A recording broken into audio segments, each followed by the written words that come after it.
Be prepared. It's happening. The universe just broke the rules, and now we're about to face a moon that was never supposed to show up like this. Today is Easter, but this isn't just another Easter, not because of the moon's phase, but because of what came just before it. You've probably never been told this before, but Easter doesn't have a fixed date. It's actually calculated based on the moon, the previous full moon specifically. And in this instance, that changes everything. Today's moon isn't strange because of what it is, but because of the circumstances behind it. This Easter follows a rare pink full moon. Easter only exists today because of that pink moon. It's not a coincidence, it's cause and effect. The energy didn't end, it carried over, and now it's bleeding into everything. It's concerning how nobody seemed to have noticed this. Once you realize just how much it's affecting today's moon, you'll be completely mind-blown. And speaking of mind-blown, there's a hidden spiritual meaning behind those Easter egg hunts that almost nobody realizes. Most people think it's just a game, but it could just be more than that. There's one specific reason why this tradition is actually connected to your spiritual path. And once you understand what it really represents, you won't be able to unsee it. I'll explain it later, so don't go anywhere. But that's not even the weirdest part, because the way this Easter was calculated reveals a much deeper truth, one that might explain why you've been feeling just a little out of sync lately. Let's briefly break it down. Easter is determined by a formula most people never question. Most think it marks a fixed moment in history, but it doesn't. It floats every year. Because it's not based on dates, it's based on the moon. And that alone should tell you something. But what if that formula isn't just about tradition or celebration? What if it's a system, one built to sync us to something bigger than we can see? This year, Easter lands on April 20th, one of the latest possible dates. And because of that, it's not arriving with the energy, it's arriving after it. The moment already peaked. We're stepping in during the cool down, the aftershock. But maybe that's the point. Maybe this timing wasn't meant to elevate you. Maybe it was meant to test you. But here's where it gets even weirder. Even if you don't celebrate Easter, this weekend still reaches you. Not because of belief, but because of energy. And once you understand how that works, you'll realize this day has been affecting you more than you ever thought. Here's something most people don't realize. Easter affects your energy, even if you've never celebrated it in your life. Your system has been trained to expect something around this time of year. The world around you shifts. Shops start dressing themselves in pastels. Supermarkets overflow with sugar. Your work week feels strangely off-kilter. Even the air starts to smell like a reset. This isn't just marketing. It's an energetic imprint, one your spirit has been attuned to since childhood, whether you remember it or not. It tells your subconscious that something is supposed to happen now. Isn't it deep how Easter isn't just powerful because of tradition, but because of how we've felt during this time, over and over again? The tradition started the imprint, but it's our emotions, our energy, and how we keep showing up each year that gives this day its real power. But what happens when that expectation meets a moon that isn't acting like it normally does?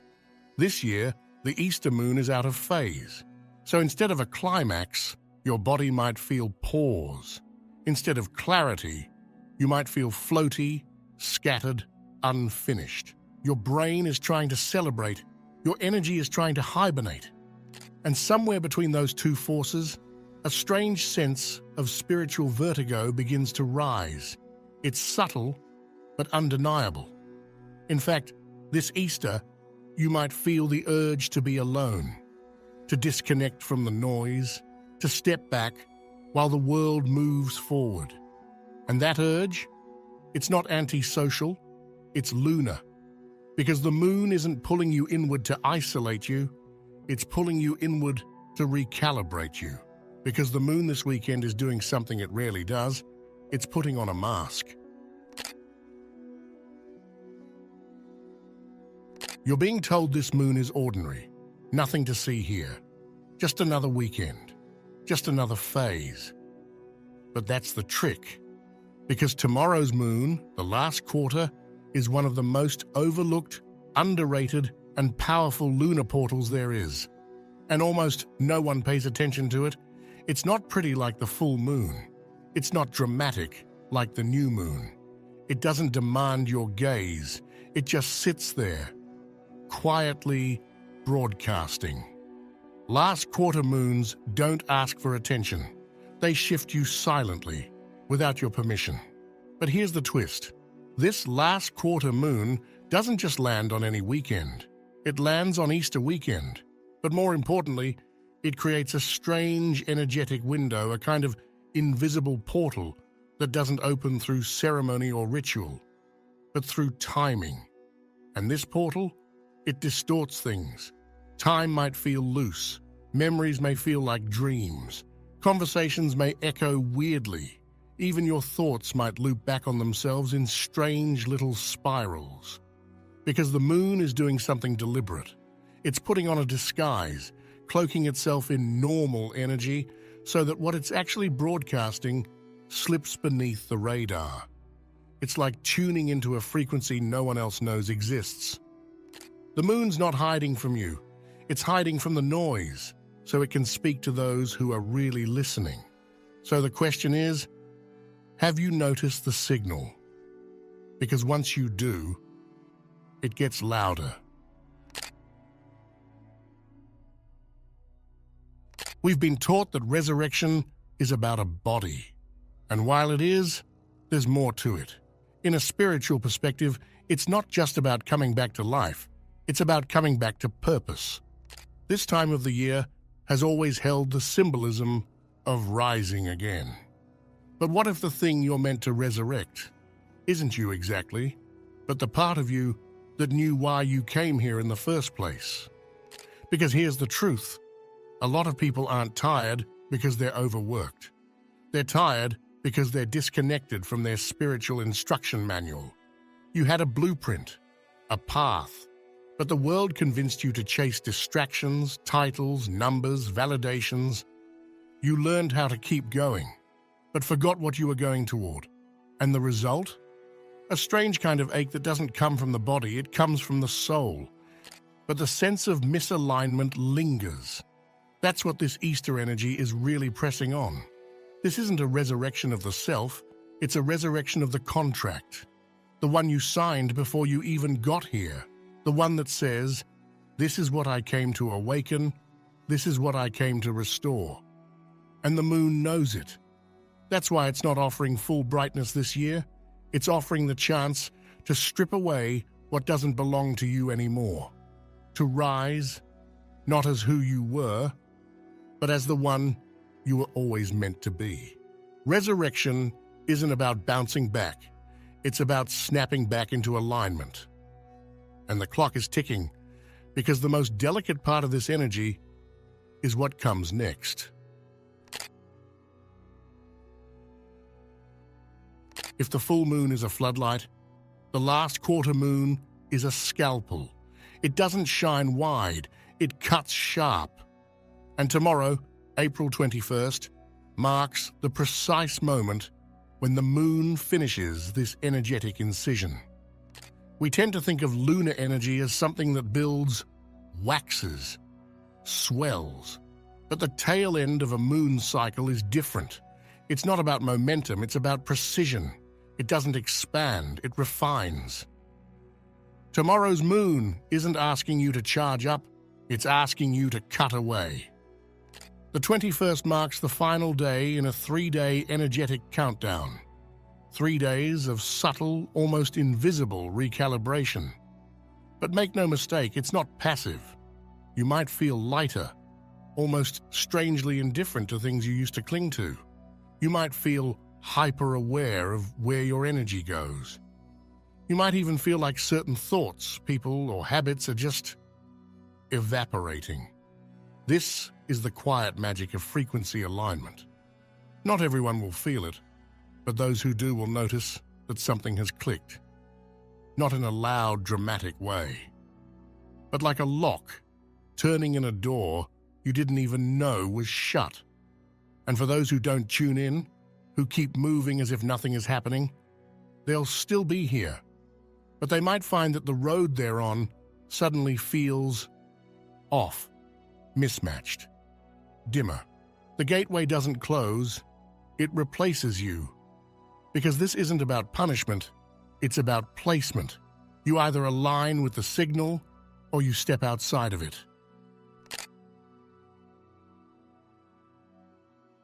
Remember when I said there's a hidden spiritual meaning behind Easter egg hunts? Here it is. Easter doesn't teach you to sit still and wait. It teaches you to seek. It's not just about rebirth, it's about rediscovery. Easter teaches you to look for what's hidden. And the biggest things you'll find aren't chocolate. The tradition of hunting for eggs isn't as innocent as it seems. It's ritual disguised as play. It's an ancient code rebranded for modern eyes, because the hunt is the real message. You're not supposed to stumble upon what you need. You're supposed to search for it, even when it's inconvenient, especially when it's invisible. And this year, the eggs aren't colorful. They're quiet fragments of yourself you've buried without even realizing. It could be that dream you dropped because it didn't fit the timeline, that one conversation you keep avoiding, that tiny toxic loop in your daily life that feels harmless but steals all your energy, or even that talent that keeps tugging at you when you're alone. This weekend, something rare happens. These hidden pieces start glowing, but only if you decide to look. And the real twist: the spiritual reward doesn't come from what you find. It comes from finally being willing to search. Because the search changes you, it rewires you to notice, to care, to remember what matters. And that's what sets the next chapter of your path in motion. This moon doesn't announce itself. It doesn't crash in. It slips quietly into your day like something that was always there. It's called the signal moon, not because it explains everything, but because it leaves subtle signs, whispers, strange moments that feel like reality just shifted. You won't find it by trying. It only appears when you're still. In the pause between thoughts, in the way time suddenly slows for no reason. That's the signal. That resonance in your chest before your mind can name it. Most people won't notice it, not because they can't, but because their minds are too loud. But if you get quiet, even for a moment, you'll feel it. And when you do, don't try to explain it. This isn't for your logic. It's for the part of you that already knows. Because once it clicks, you'll realize it's been there the whole time. In your dreams, in passing thoughts, in what you almost ignored. This moon isn't here to shock you, it's here to remind you of something ancient, something you were always meant to remember. And once you feel it, you won't be able to unhear it. Everyone talks about the moon like it's some distant lantern, some external force that comes to light the way. But not this one. This moon didn't rise to lead you. It rose to activate something inside you, something ancient, something personal. It's not here to give you answers. It's here to flip a switch you didn't know existed. Because the truth is, the light you've been waiting for isn't in the sky. It's coded into you. This moon just pulls it to the surface. While everyone else keeps waiting for a flash in the sky, or a shift in their luck, or a message that drops from nowhere, something deeper is happening. Quiet, subtle, but permanent. This moon is like a quiet voice in the back of your spirit saying, "You already know." And maybe you do. Maybe you've always known, but you were waiting for a permission slip, a green light, a louder sign. Now the moon is saying, "No more waiting." Because this isn't the kind of light you follow, it's the kind you become. That flicker in your chest when you think about what you really want, that's it. That pull towards something that doesn't make sense yet, that's it. That quiet but relentless voice that keeps whispering, "There's more?" That's it. The moon didn't come to push you, it came to remind you. You're not supposed to be waiting for a sign. You're supposed to become one. And maybe that's the real message here. If you're still watching, I'd like to thank you for your attention. If you enjoyed the content and want to see more, please consider clicking the subscribe button. Your support is very appreciated. Feel free to share your experiences or thoughts in the comments below. Until next time, take care and subscribe for more insightful content.